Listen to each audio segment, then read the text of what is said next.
So welcome everyone to our Tuesday evening class, and a special welcome to those who are new today as well. Before we make a start on our meditation, which today will last about a half an hour, I'll backtrack a little bit for those who are new to explain a little bit of background for meditation.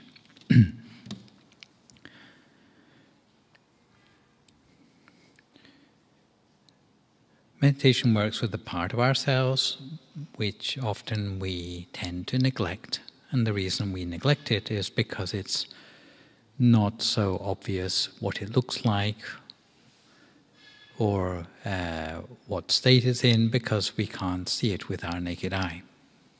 And the part of ourself which I'm talking about is what we might call our mind, or for clarity we might call it our focus of attention or our awareness.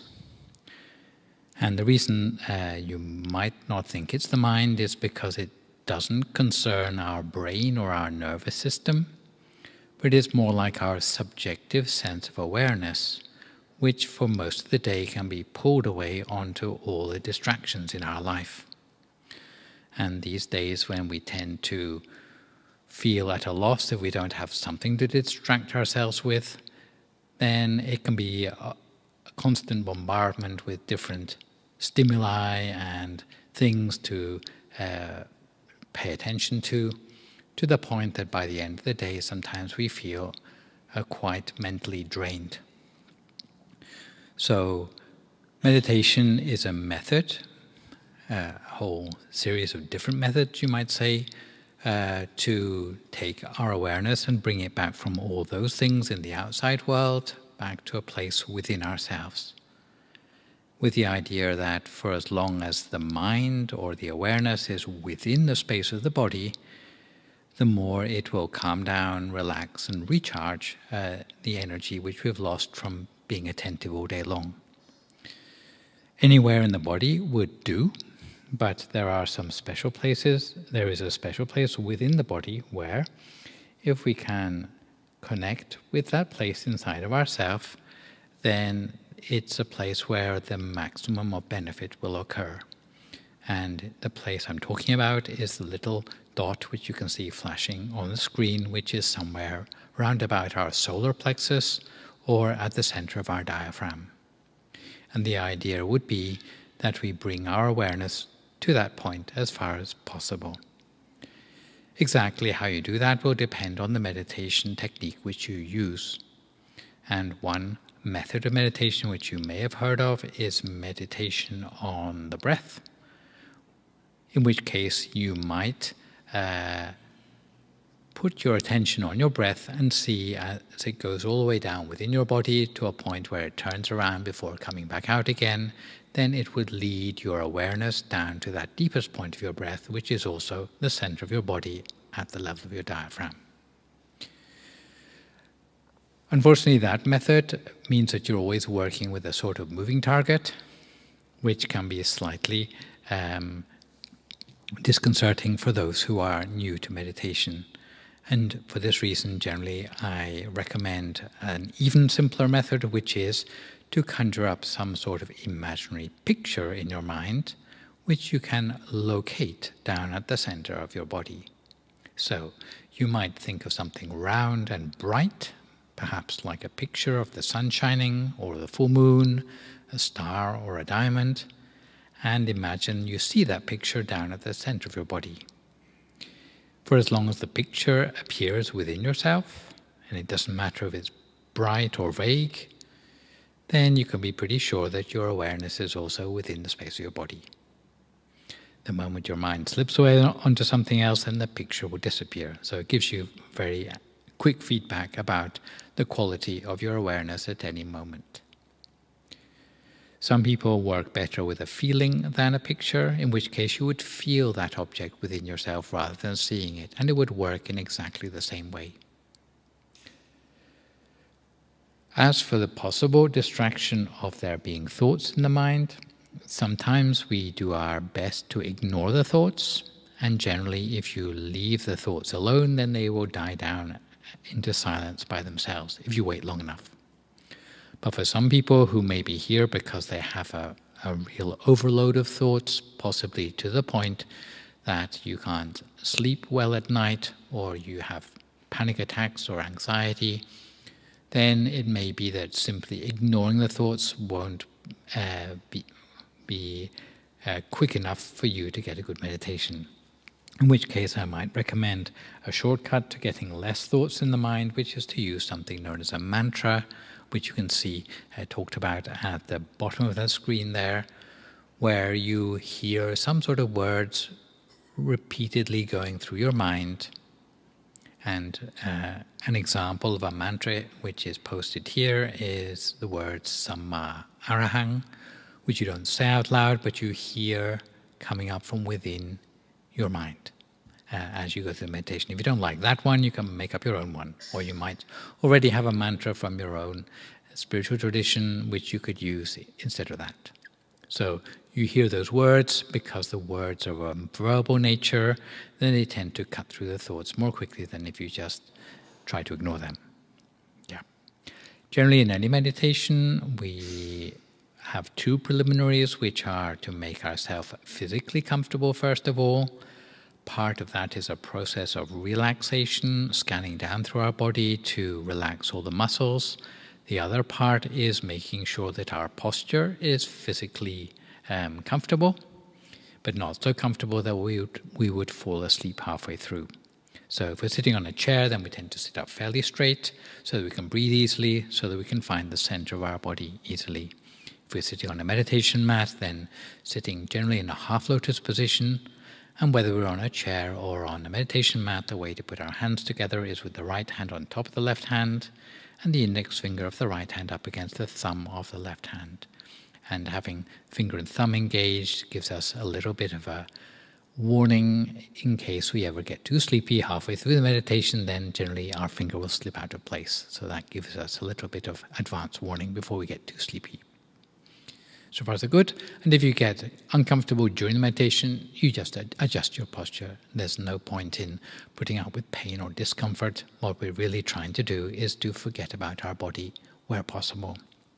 Second part of the relaxation is relaxing our mental state. Generally, we try to put aside any worries or concerns on our mind and conjure up a positive feeling. And only then do we do the exercise, thinking about the inner object and using the mantra if we need to. So far so good. So we'll sit for meditation now for about a half an hour, and I'll lead you through that. So if you just follow my instructions, you should be able to do the meditation just fine.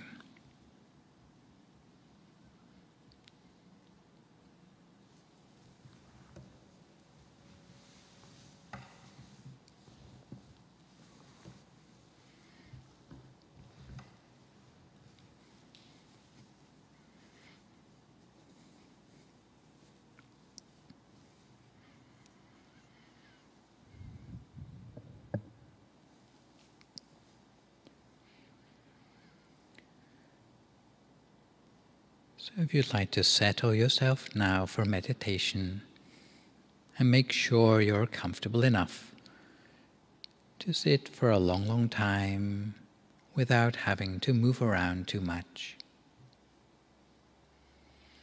Close your eyes very gently, as softly as you can.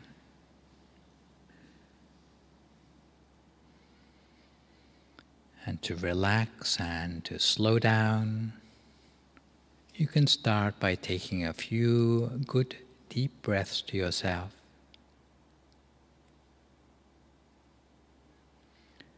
We follow the in-breath deep inside our body, down through the lungs to the center of the body, letting the in-breath refresh ourselves on the inside.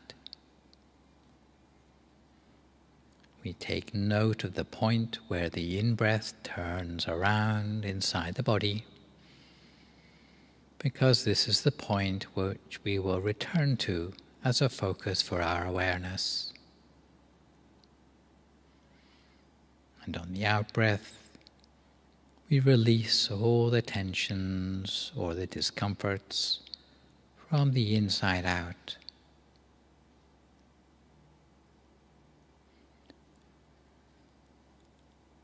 From there, we relax the whole of our body, all the way from the top of our head, right the way down to the tips of our toes. Slowly relaxing every part of our body until there's no single part of ourselves with any remaining stress or tension anymore.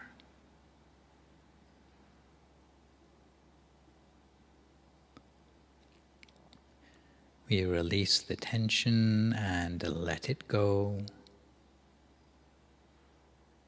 as if we were surrendering every last muscle into a soothing tide of relaxation.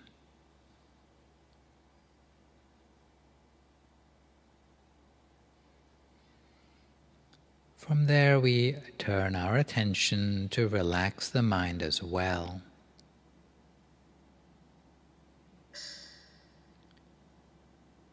Both body and mind need to be relaxed,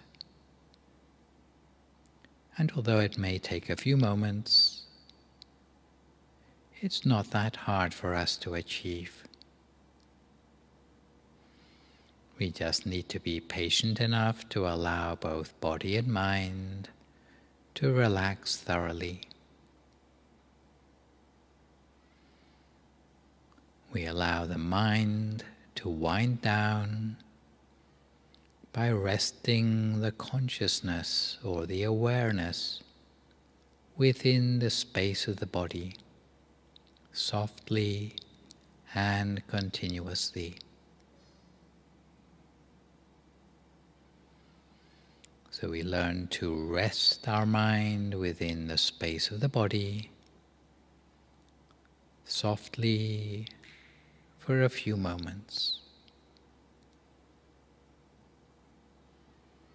And we need to maintain this sense of relaxation throughout the time of our meditation.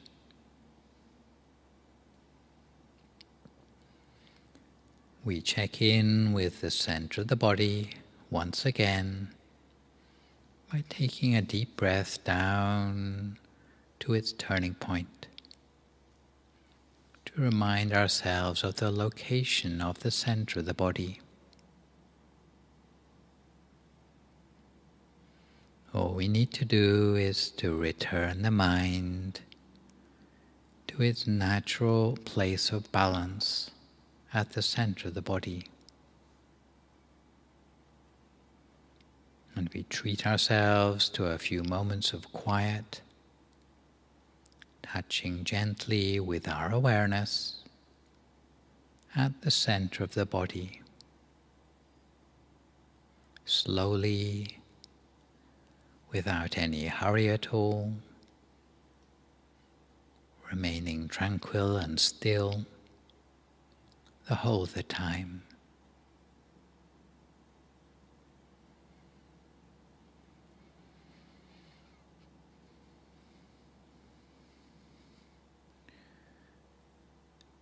The nature of the life we lead is sometimes like a little bit of an endless journey through unknowing and obscurity.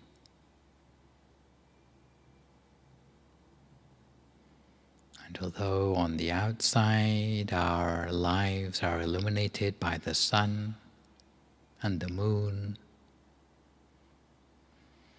yet such light only reveals what's going on in the outside world. But within the space of our body, where we also need to have self-understanding and a sense of meaning in life, we need some sort of illumination as well. And because it's somewhere where the sun and the moon cannot reach, we rely upon the illumination of the mind to lend us clarity in our lives. Sometimes that inner light has been dismissed as a mere hallucination, because it's not easily revealed by normal scientific techniques. But because it lies beyond ordinary space-time and beyond the grasp of the natural mind, because it transcends the brain or the nervous system, it needs a successful practice of things like meditation in order to reveal it to ourselves at all. But if we meditate successfully, little by little, we have a power, or the power to recover that sense of inner light, which is one compelling reason for us to gather together to meditate, in order to immerse ourselves in that sense of inner light, so essential to meaning-making in our lives.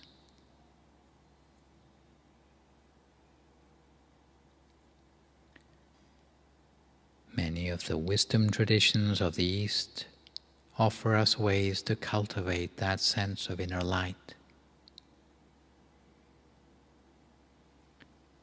And it also offers us a way to pull ourselves out of the emotional shadows of our lives. But it's down to each of us to find a way suitable for ourselves to cultivate that sense of inner light, a way to approach meditation that works well for ourselves. And it's mostly about learning to find that inner point of brightness within ourselves by reaching inward with our awareness until that light inside starts to generate. So we allow the mind to reach inward towards the source of light within ourselves for a few moments, while always maintaining a sense of relaxation the whole of the time.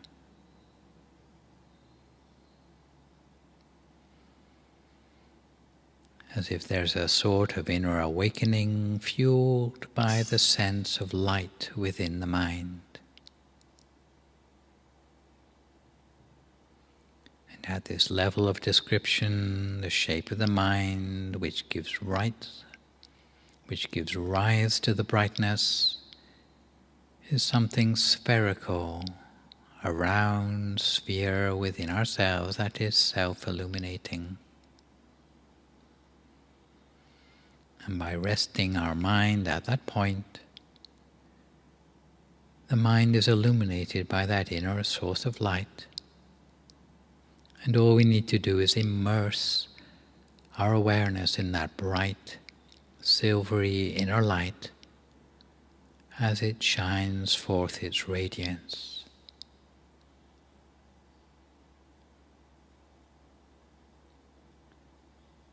If the sense of brightness inside ourselves is not too obvious,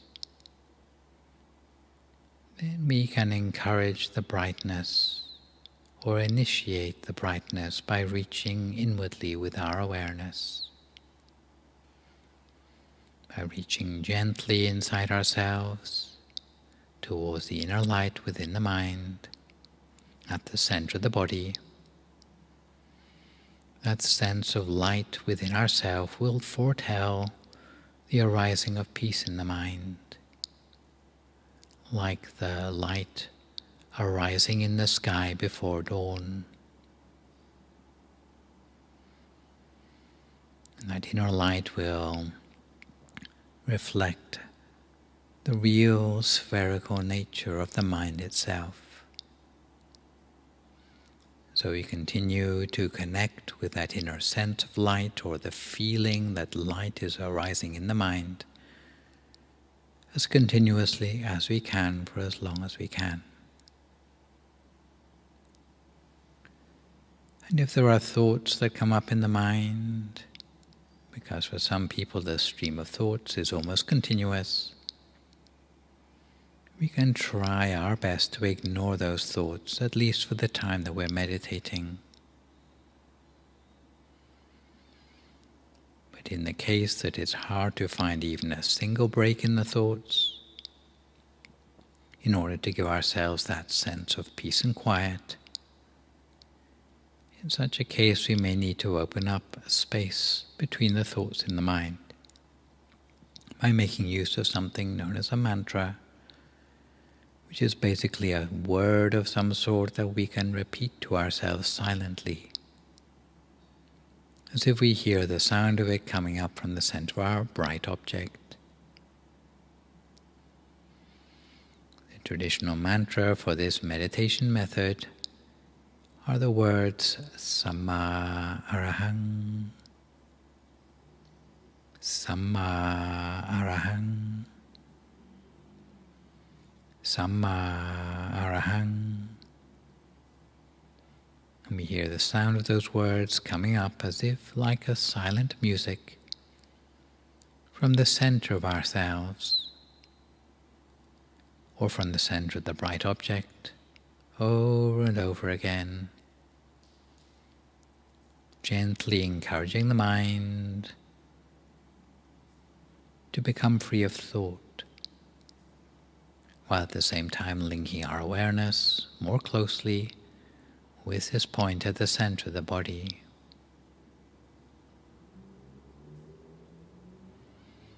If we practice meditation continuously, that sense of brightness within ourselves will increasingly become the color of our lives, gaining a sense of increasingly brilliant light within ourselves, in which to immerse our mind and our awareness.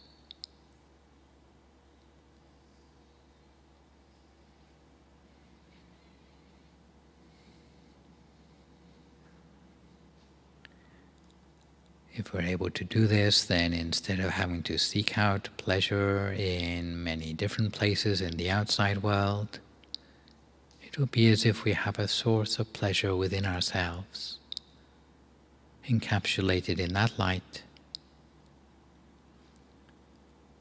one that we can carry around with us wherever we go. So you could say that meditation, in fact, is a key to unlocking a sense of happiness, which is otherwise so elusive to us in the outside world. Meditation can help us harvest a sense of happiness from the inside.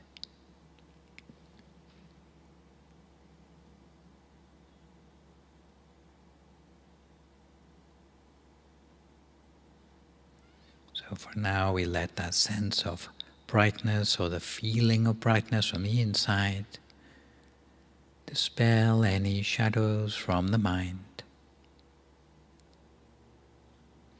as we extend that sense of light and compassion to connect the internal and external spheres of our life. And for now, we sit for meditation for a few moments longer. If our mind wanders off onto other things, each time we bring it back again to the center of the body. If the inner object disappears, we can conjure up a new one. But if we find that the inner object changes, then we just follow it in its new form. If the thoughts return, we do our best to ignore them. If there are too many to ignore, then we make use of the mantra. If we become uncomfortable, we can shift position. We continue in this way, lightly and gently, for a few more moments now in silence, until we come to the appropriate time.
forget if your mind wanders off onto other things. Each time you realize, simply bring your attention back again to the place at the center of yourself. It is the center of that feeling of peace. The place where the brightness seems to emanate from.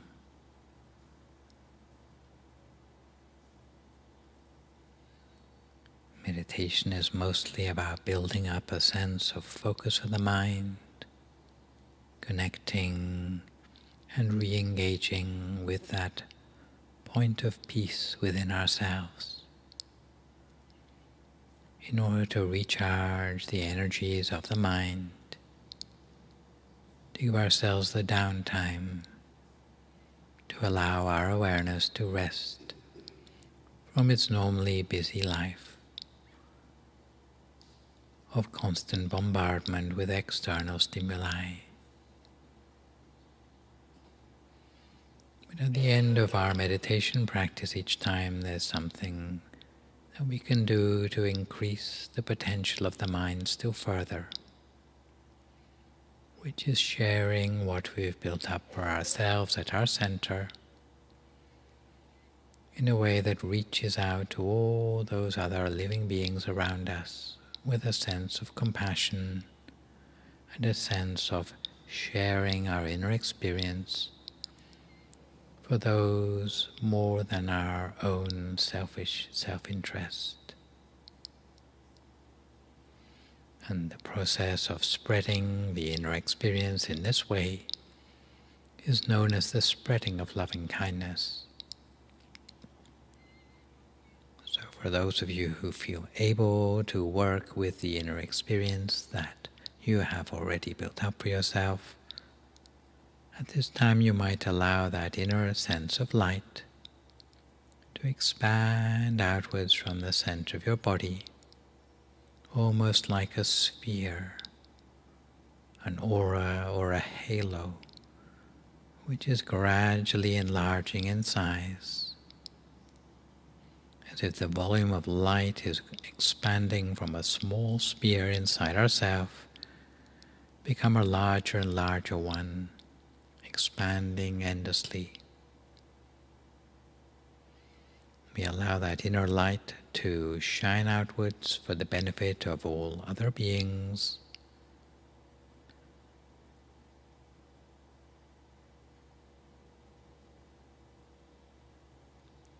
We allow that inner brightness to emanate wider outwards into the world around us,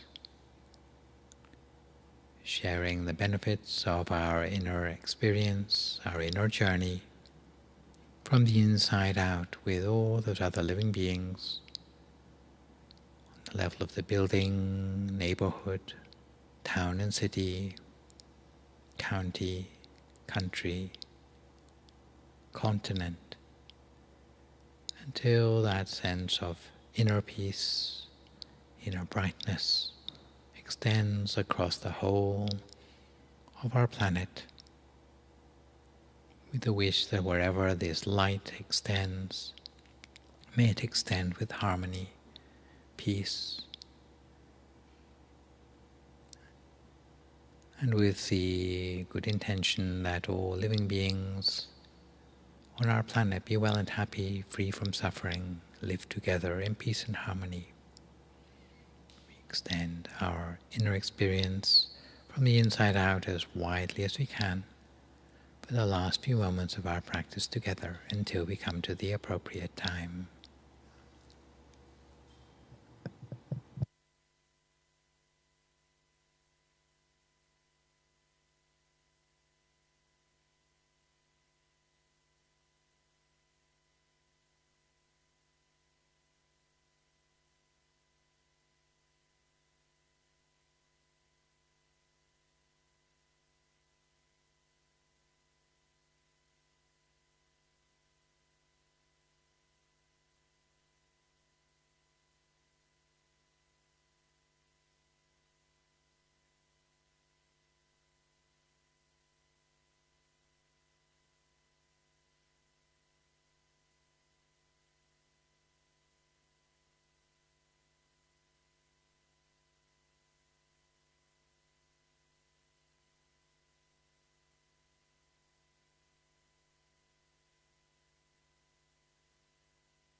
Sapphe Buddha Palapata Pache Kanancha Yampalang Arahantanancha Te Jena Arakambandami Sapaso Sapaputanupavena Sapadhammanupavena Sapasankhanupavena Sattha Soti Bhavantu Te.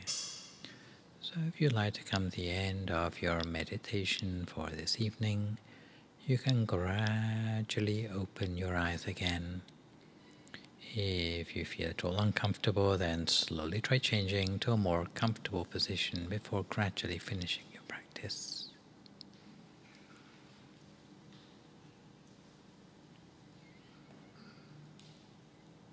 So far, so good, everyone? New folks okay?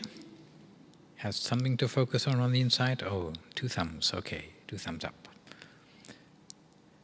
So if you have any questions, you can ask, or maybe if you want to talk more privately, I'll be around afterwards in case you have any queries about your practice. Yep. So generally the second part of our session is a little bit of a wisdom talk, and hopefully you're not too fed up with me. You've seen quite a lot of me over the last week. We had our Cherishing our parents last Thursday. Saturday we had gratitude. Tuesday we are moving on to a new subject, which is to do with how to raise our children to benefit from positive values in life. And the reason that they all seem to be rather connected with family values at the moment is because I'm working my way through a series of values and virtues which come from Buddhist scriptural sources, which are a set of 38 values, which start with very basic ones, mundane ones in life, and move to more esoteric ones. And they move step by step through the 38 with the idea that wherever you jump in on the 38 blessings, as they're called, then if you jump in at one step on the staircase, then it will lead you to the next step upwards. So no matter where you start, then it will lead you towards something which will gradually help you towards a sense of enlightenment in life. And at the moment we're working our way through those values to do with family harmony. Last time, number 11 was to do with looking after our parents, having filial piety, having a sense of respect and gratitude towards our parents, that sort of thing. And the next one in the series is to do with, for those of you who are parents or considering parenthood, what's the best way to bring up children in order to avoid perhaps getting little monsters as a result. And in this connection, the teachings from our main temple in Thailand have gradually evolved over the years.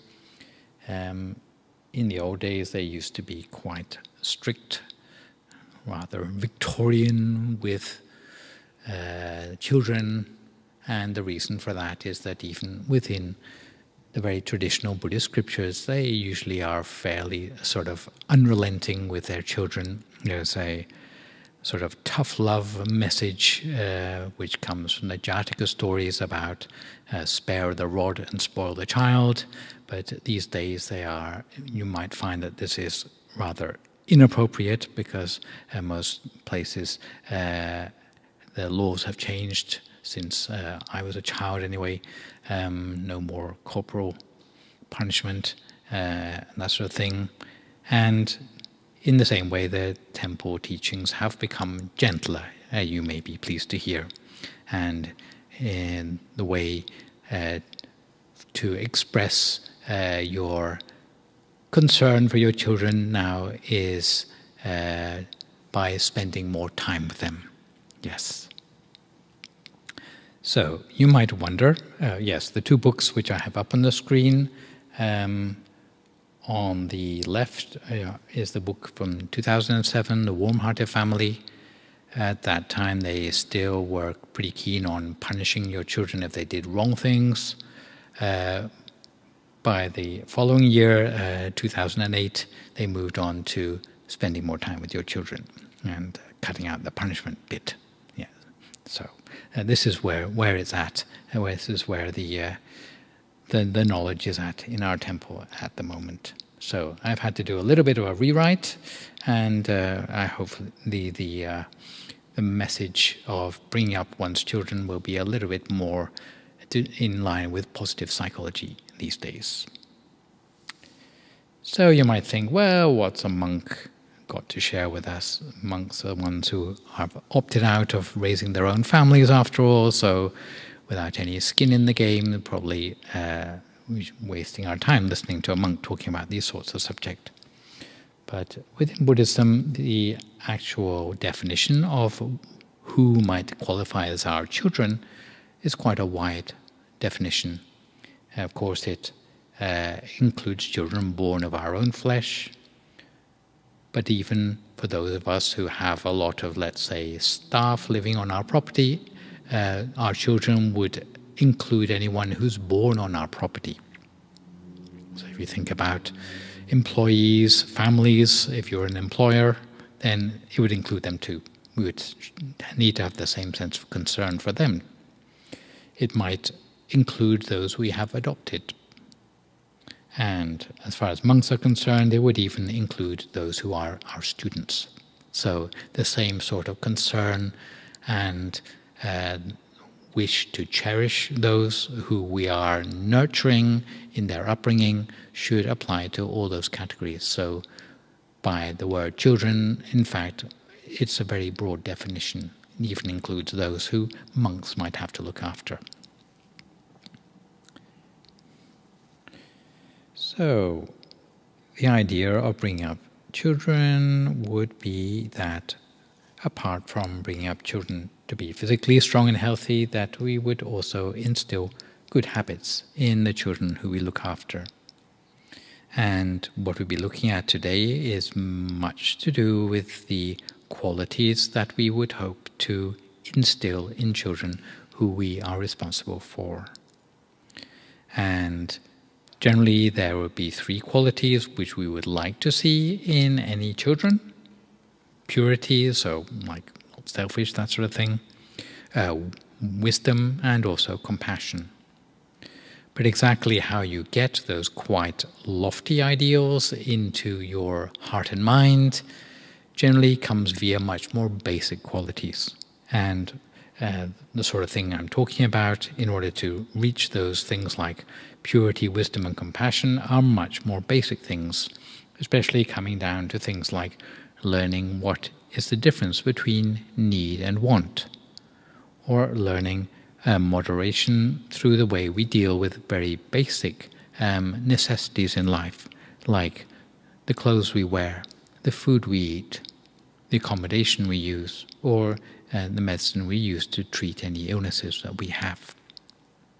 So the way we would intervene with children is actually at a much more basic level than those quite esoteric qualities that I started off by talking about.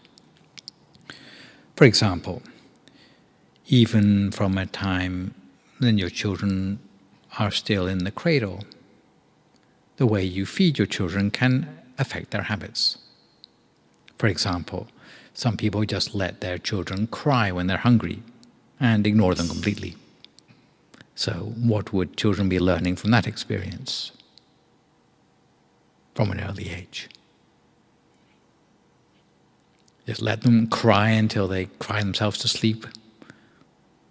Hungry or not, they get the message pretty early in life that communication is a waste of time. Yeah? Or if you wait until they make a lot of noise and then feed them, then they learn that to shout the house down is the only way you get attention in life. Or you can take the lazy approach, which is just to stick a bottle in their mouth and leave them so they always have something to eat, in which case they would learn that happiness comes from eating a lot, for example.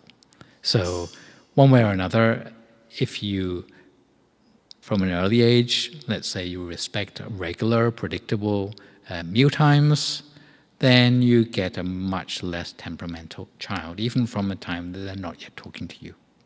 So even from working with the basic things, the needs and wants in life, you actually produce habits in your children by the maybe unintentional decisions which you make about how you raise your children. So it can be as simple as that. It's to do with habit formation, in other words. Apart from the habits we instill, then we also set an example by the unspoken things that our children see us do.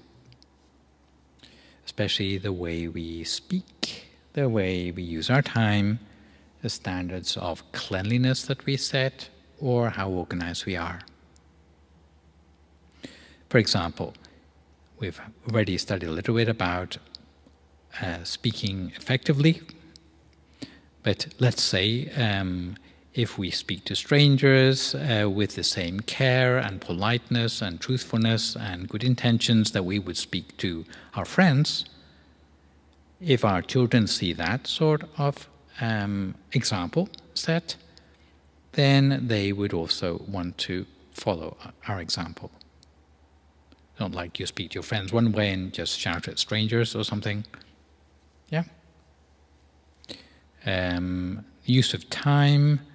I'm not saying I advocate helicopter parenting, but where there's no free time left at all, but having clear or predictable schedules is very helpful for a child to have a sense of the world being a place which is well ordered and somehow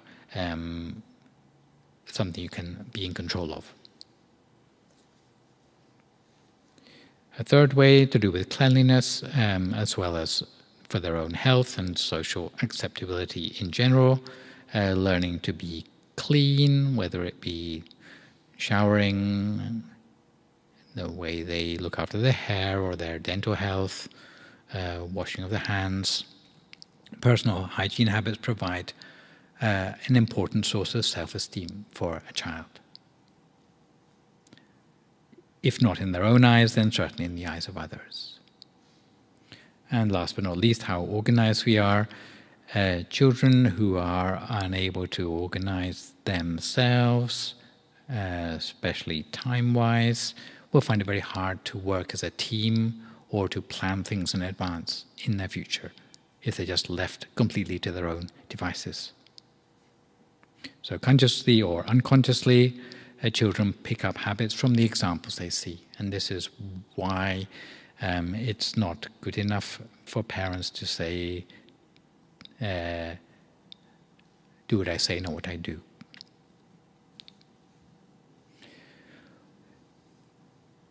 One of the things which really instills habits from an early age is a sense of responsibility.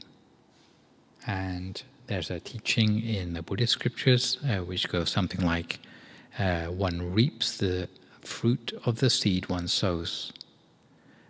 Lovely fruits come from lovely actions, ugly fruits come from ugly actions. So creating a safe space by which children can learn the consequences of their actions in a low-stakes environment is a good way for them to learn responsibility from an early age. So if a child has done something wrong, the parent should avoid taking the side of the child. So they should be clear about, like, it's the behavior, not you.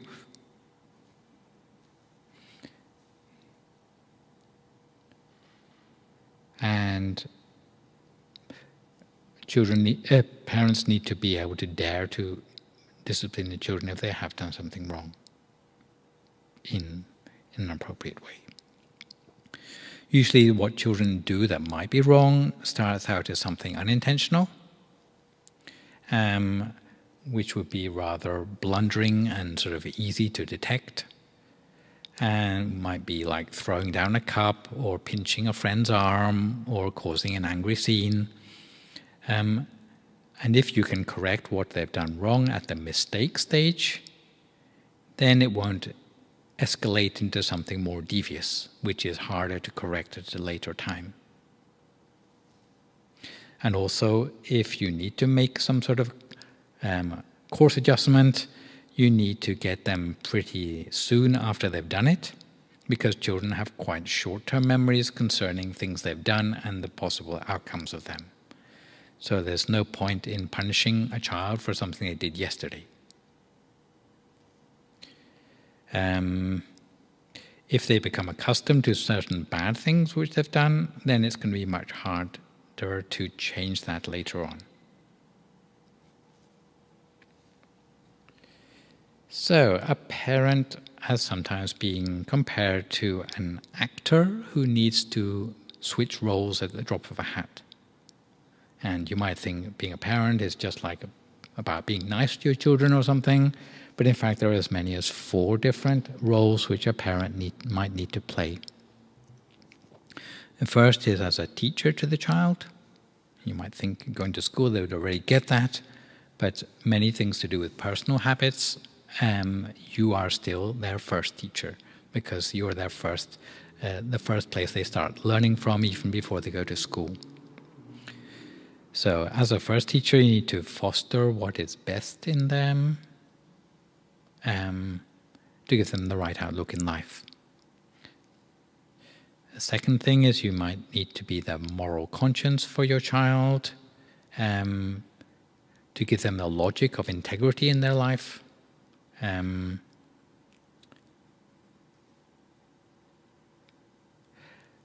Within Buddhism, they talk a lot about positive energy being something called merit, whereas negative energy would be something called demerit.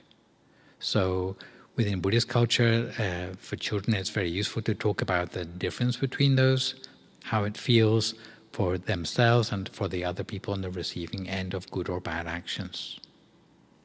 Within other cultures it might be slightly different, but the aim should still be for the children to do things which are good or charitable or compassionate as regularly as possible,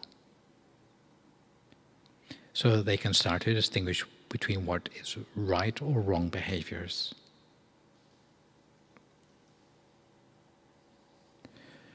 If there are things which are not up to scratch, then you need to think about what sort of diplomatic sanctions you might inflict upon your child, because these days you don't get to punish them anymore.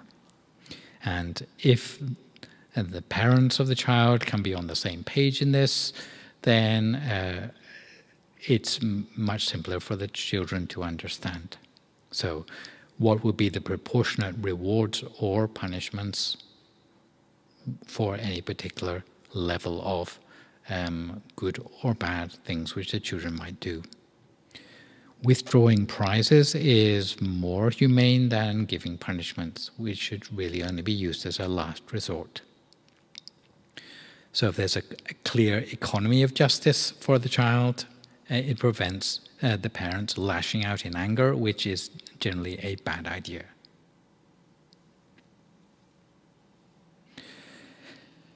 If you are objective and you don't take the side of your child, then it will avoid you spoiling the children or indulging them unduly. And at the same time, the children have done something wrong, then the parents shouldn't cover up for them. Third role is that of the nurturer, which is sort of bringing forth the best in the child through a loving atmosphere of trust and having a safe environment within the family home. If they do good things, then there needs to be an environment by which they are applauded and praised. And even if the children are at the point where they are leaving home or whatever, then we need to be able to accept that too. not hold them back. Part of nurturing them to become independent is allowing them to do that and giving encouragement to them, even if it's from a distance, as an adult. Lastly, a spiritual guide to the child means that we need to be able to offer wise counsel to them and foster family unity through those spiritual values. If we're able to practice all four of these roles, then children will thrive within the wider community.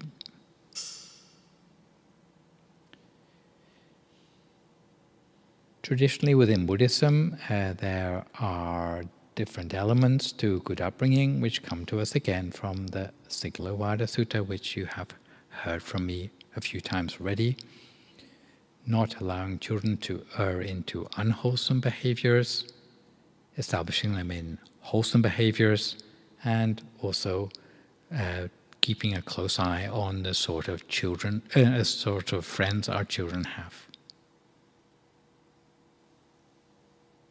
So encourage them to avoid bad things, doing only good things. Some of this is by what we say to them, but often it's by the sort of example we set for them.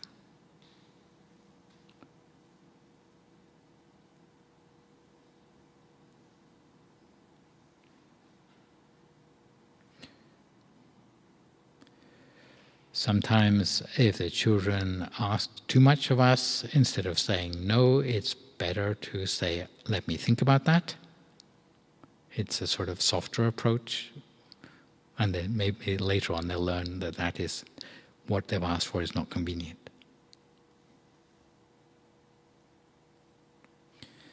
As for children's friends, generally you find that all the favorite friends are the real troublemakers, which one day will come back to haunt you. And this means that as a sort of 360-degree parent, you need to be aware not only of what's going on in your child's life, but also what's going on in their friends' lives as well. And one way to keep tabs on that is by having maybe play dates regularly, whereby you can sort of listen in on what's going on between your children and their friends, so you know the sort of influences which you are dealing with. Apart from that, also very much recommended is to have at least one meal a day when the whole family sit down together. I don't know if people still do that anymore. They do? Oh, there's still hope then. Because there's a sort of TV dinner thing which has sort of devolved into each person's got their own private TV in their own room, and no one even speaks to each other anymore, which is a sort of recipe for disaster.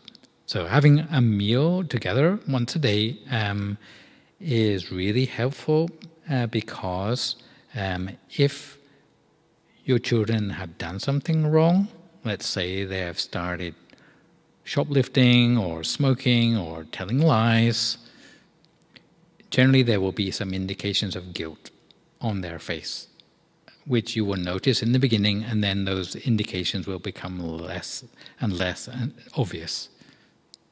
So if you can get them early on, then that is something which you are in a position to do if you are eating together once a day. Yeah.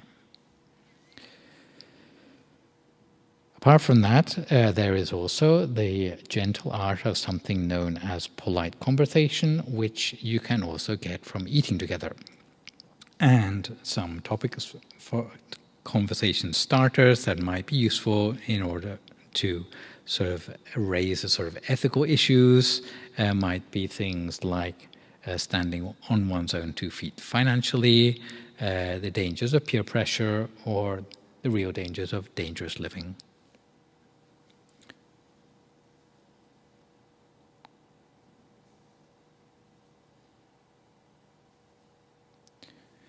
Some people, parents who have led exemplary lives, are completely mystified by the dangers of things like intoxicants and addictive drugs, that sort of thing. These days you can't afford to not know about these things. And there are sort of a lot of websites these days which are very helpful both for parents and for children to learn about possible services or advice concerning intoxicants. And one of those which I can recommend is that from the fcd.org, Freedom from Chemical Dependency website. But yes, there are real dangers in these substances which you can't afford to underestimate, unfortunately, anymore. Coming back to this topic of having an idea what your children's friends are like, I will finish today with a little story which comes from the Buddhist scriptures, which is to do with the perils of letting your children associate with friends of bad character. And as with many of these so-called Jataka tales or previous birth stories of the Buddha, it is a story concerning animals. So it's an animal. Animals are the characters in the story. And this one is to do with reptiles. It comes from Jataka number 457, I think. Sorry, no, 141, the Goda Jataka. And it tells a story about a whole family who was brought to ruin by their children associating with the wrong sort of reptiles. And the story goes like this. With me so far? And the animals can actually talk in the story as well. Okay. So you can take it as a story or you can take it as a previous birth. It's up to you. But the moral of the story remains the same. So it's a story about a family of geckos, and geckos are like the smaller ones, and the iguanas, which are like quite big ones. Okay. And at the outset, the babies of both families started out about the same size. So baby gecko, baby iguana, about the same size. But the rate at which they grow is rather different. And for the purpose of our story, we'll say that geckos are a slightly better character. Okay. So, the little gecko and the little iguanas used to play together.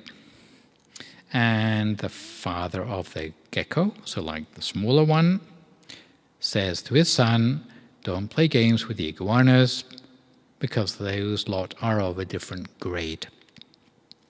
The baby gecko answered back saying, oh dad, don't be such a snob, we're all lizards after all. And the father said, it's not just that we are lizards, but we also have a different physique and different habits. And if you keep associating with them, then one day danger will come to our door. However, the father knew that his son would be too stubborn to take his advice and foresaw that disaster would come to them one day. Not just to his family, but the whole family of geckos. So consequently, the father gecko set to work digging an escape route out of the back of their burrow. And before long, it was just as the father predicted. The baby iguana grew so fast and strong, but the gecko only grew a little at a time. And where the baby gecko weighed only a few 100 grams, the baby iguana was starting to weigh in at several kilos. And now when they engaged in play fighting together, like they had used to do, then the gecko was starting to get seriously hurt. And the iguana didn't realize its own strength. So it lost patience with his friend, the geckos, and betrayed the location of their burrow to some hunters who were passing by. And the hunters pushed dry grass into the burrow of the geckos and set fire to it, sending smoke deep inside, which is how you catch geckos, okay? And then get enough smoke in their burrow, then they all come running out and you can catch them. So the baby geckos all came running out and were captured by the hunters. And all the rest of the family suffered the same fate. However, Only the father, smelling the smoke, knew immediately that his prediction had come true, and he escaped via the back burrow that he had dug for himself. And the sort of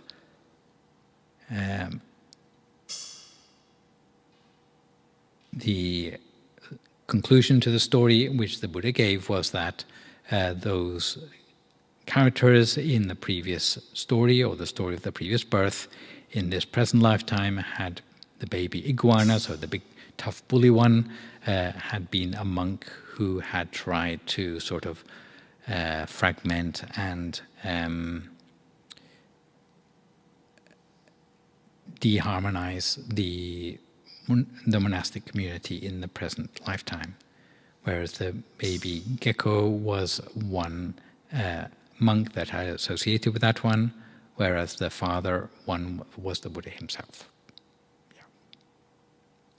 So to finish off with today, I would just like to leave you with a few thoughts, especially for those of you who are new to meditation today, which is that if you enjoy meditation today and you see the potential to improve upon it further, I would encourage you to meditate a little every day if you can. You can try to find 20 minutes for yourself to meditate at a time in the day at home when you find it convenient, or you have enough energy to do so, or when your home is relatively peaceful and you won't be interrupted. So it might be first thing in the morning if you're a morning sort of person, and that will set you up nicely for the day. Or if you're a person who has problems sleeping anyway, it might be last thing at night. Instead of lying awake and worrying about it, you could be meditating, settle yourself down, and then go to sleep afterwards. Or it could even be in your lunch break if you have a stressful job. But if you find 20 minutes a day, then little by little, if you do that every day, then you'll find that meditation becomes easier, and you can go further within the 20 minutes than you could before. And you can extend the time if you feel you would like to.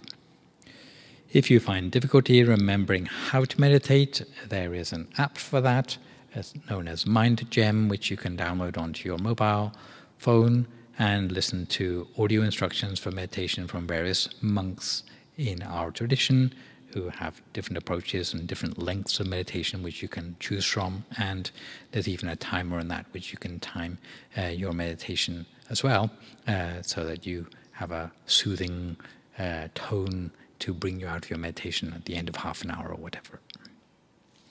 Here at the meditation center, it's good to meditate sometimes as a group, because it's moral support, and also just meditating along with other people helps us to establish a sense of discipline.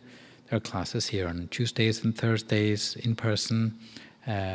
Generally on the Tuesday it's a half an hour meditation, on the Thursday it's 45 minutes. That's the only real difference.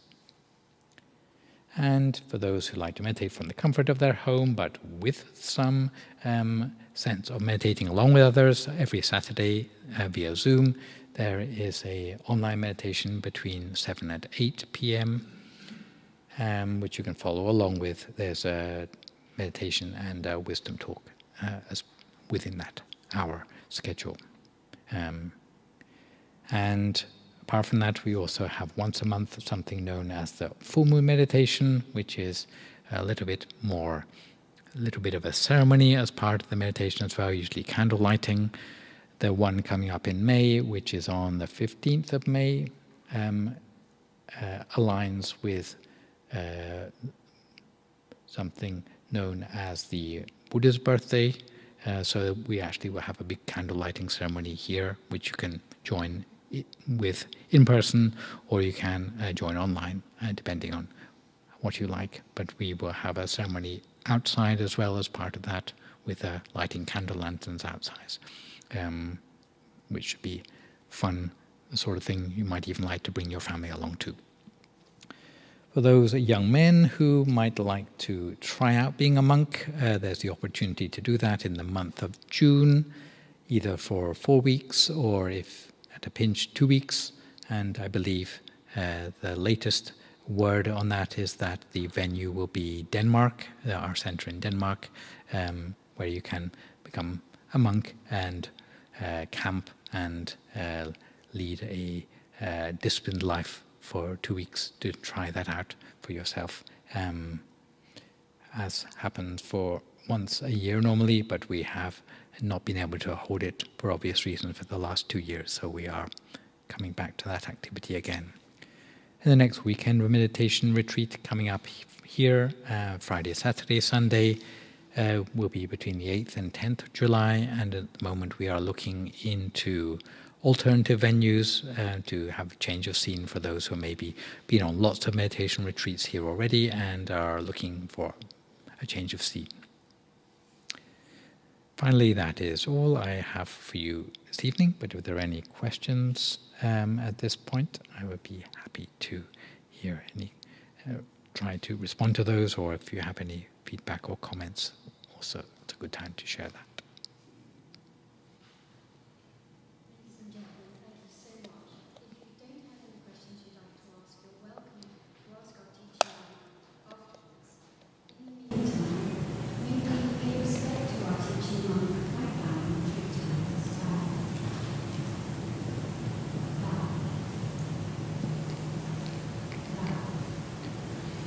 So may all of you be blessed with happiness, success, prosperity in life, success in your meditation, and inspiration to bring up your children with the good values that you cherish.